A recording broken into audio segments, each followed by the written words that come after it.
Can you see keys? You know what I have in mind today? To open the secret cellar. Wanna join me in this adventure? Okay, let's cut it out. Welcome back to my channel, The Bohemian Bong. Thank you for being here. You're welcome. So today I'll be starting on with a new series. I'll be interpreting some folk tales for you guys. Mainly this is for the woman, by the woman kind of stuffs, you can say.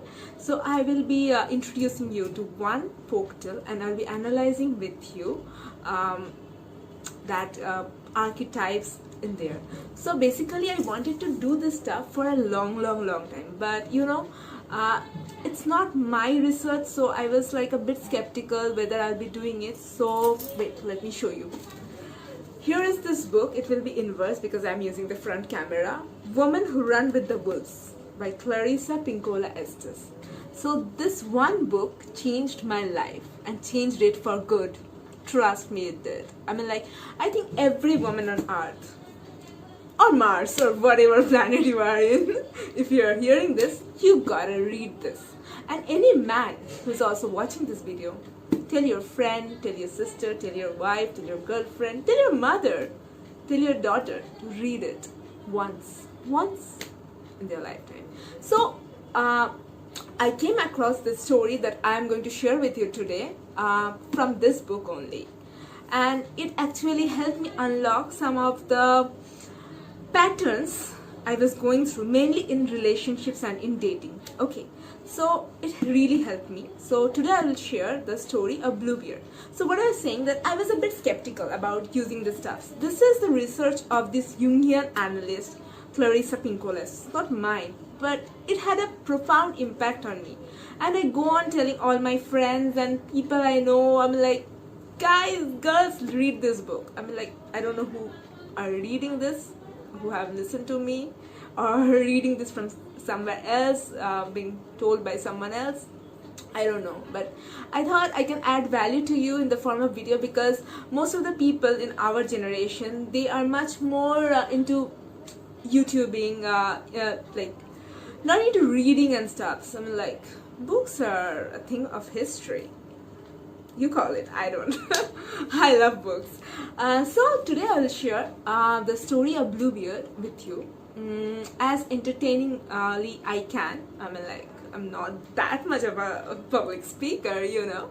And in the subsequent episodes, I will be sharing with you how that impacts our psychology, the psychological motives, the archetypes with you, and how to understand it in your own pattern and everything like that.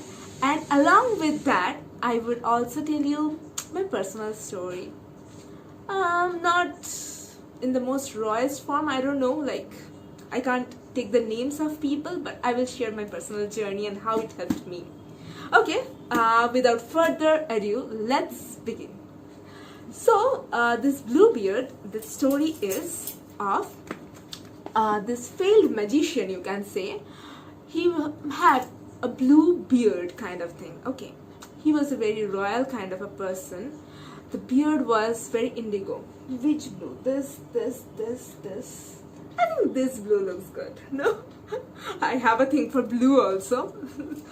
Anyways, so what happened? He came across this family of one mother and 3 sisters. And he was courting 3 of the sisters, like, simultaneously. Such a guy, man. Anyways, but they were a bit skeptical about his blue beard. I mean, like, it was uncanny. He is not like us. He is something different, and they were a bit skeptical. And the Bluebeard understood it. He had that wit, you know. So it's like he told them that, let me take you out, not for booze and stuff that way, and that times. So let me take you out for a countryside visit. I will bring horses. So he got horses, the carriages and everything out there, and they went for a little mini picnic kind of a thing with little food, wine, and kind of a picnic party, like the winter party we have in Kolkata, that kind of stuff. And everyone was impressed. But a day or two later, the elder two sisters, they noticed that, okay, maybe the Bluebeard is not that nice. I mean, like, fine, he's throwing party and stuffs. He's not that nice. But the youngest of them, the youngest daughter, that's our heroine, okay? We are going to root for her. You too. So the youngest daughter was like, yeah, his beard is blue, but he is charming, you know? Like, he can't be that bad. I mean, like, the more the youngest sister thought about the Bluebeard, the Bluebeard's beard, the color, seemed to fade for her. She thought, like, it's not that uncanny, it's fine. Someone can have Bluebeard. Nowadays you can. You just go to a salon and you can just turn it into blue, anything color of your want. So when the Bluebeard asked for her hand for marriage, and she said, yes, I'm gonna marry you. And they were married in a very nice way, in a good fashion. The Bluebeard was rich and everything, and off they went to his castle. And it was nice in the beginning. It's honeymoon period, you know. Everything is nice in honeymoon period. So it was nice and cool and good. Then one day it happened that Bluebeard was a rich man with a big castle and everything. He said, like, look, my beautiful wife, I will have to go for some trading stuffs. So will you be okay by being yourself? We have maids and servants all around the house. So you can call your sisters, your family, whoever you want. You can have a party of your own. You can go to any room of the castle and order the cooks to cook your delicious, sumptuous meals. You can try on different clothes. Tell the tailor to make you customized royal gowns and anything you want, my wife. Here is the bunch of keys, and not 2 keys like mine. It was a huge bunch of keys. But one thing, my dear wife. Yes, she said. But one thing, you see this little key out here with the scroll work here? Don't ever use it, okay? And the wife was like, yeah, fine, I'm getting all the other keys and everything. Why would I go for a little key with the scroll work? She was like, okay, fine. And then she called her sisters, sister, like, my husband is off, let's have a party at my place. And I'll be your host and everything for you. Not like call as in WhatsApp or something, I don't know, maybe writing a letter in those times. And the sisters joined. So she told the sisters, look, we have so much keys out here and we can go to any of the room in the castles and we can just roam around, do anything you want. We can do everything. And they were like, oh wow, there are like so many keys. I have an idea. One of the two sisters, elder sister said, let's do something. Let's make a game out of it. What kind of a game? A game is like, we will see which key fits which door and we'll roam around. So from the morning onwards they started. They didn't know Alomora, you know, they are not from Harry Potter world, they were muggles like us. So it was a really fun game for them. They were like, they burst into the money store, the kitchen store and everything with, they were unlocking each door with all the keys they have, and it was almost evening time. And they came across a very small wooden kind of a door. And they looked at the bunch of keys. There was only one key left. It was the small key with the scroll work. Yeah, you got me right. So they were like, okay, we can try this one. Sister, bring your key bunch, the elder sister said. And they unlocked it and it was very dark inside. Okay, so they say, sister, bring the candle. So they lit the candle and went inside. And they were shocked. There was blood all around and skeletons of human skulls and bones all around. They were shocked. They were taken aback. They were horrified. And they totally ran out of that door and closed it and locked it. But one strange thing happened.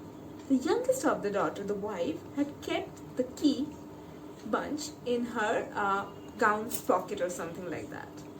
And her white gown was bleeding totally. It was the key, the little key with the scroll work, the last one. It was bleeding slowly and slowly. So they tried to scrub the key, the blood from it. They tried to wash it off. They tried everything, but it won't go. It was bleeding slowly and slowly, and its intensity was increasing with time. So they were very horrified, and they took out the key from the bunch of keys, and the wife kept that key in her closet. All her clothes were covered in blood from that key. And the next morning the husband came back, our Bluebeard. So he was like, okay, so I see your sisters are here, so did you have fun? And the wife was like, yes, we had fun and everything. So then he said, if you don't mind, will you give me my bunch of keys back? And his wife returned him the bunch of keys. But the Bluebeard quickly noticed that, where's the little key? So the wife was very confused what to say. But she said like, dear husband, actually I have lost that key. Then the husband was like, are you sure you have lost that key? Or are you lying to me? Okay, so you went down to that room. Now it's your turn. Bluebeard was like, now it's your turn. And she was very scared, what's my turn? So basically, the Bluebeard says, those were the skeletons of my previous wives. So now it's your turn. He was like, and the wife was like, she was like, oh my god, now death bell has rung. So she was like, okay husband, but before you actually slaughter me and everything, I want at least quarter of an hour for myself to pray to God about like the last prayer to God. So she was a little bit intelligent, if we can say that way. And the husband said, okay fine, I will give you a quarter of an hour, but not more than that, my dear wife. So she was praying, but along with that, she was calling out to her sisters who were there on the grounds.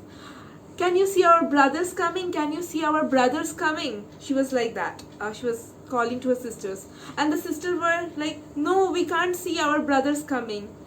And the quarter of an hour was coming to an end. Then Bluebeard was like howling kind of, like, where are you, my dear wife? It's time you die. And the Bluebeard was approaching her, and then the brothers came in. The sisters were like, yes, we can see our brothers come in. So then the brothers came in and marched with their horses in the room of the youngest sister, and they slaughtered and killed the Bluebeard, murdered him totally, and rescued their little sister from this whole palace, this cursed palace. So friends, here is the end of the story. Tomorrow I'll come with the first analysis of the story for you guys. If you liked the story and want to know about, get the notification for my next episode based on this story, so please subscribe and hit the bell icon there, and you'll be notified. I'll be coming next time. See you. Bye bye.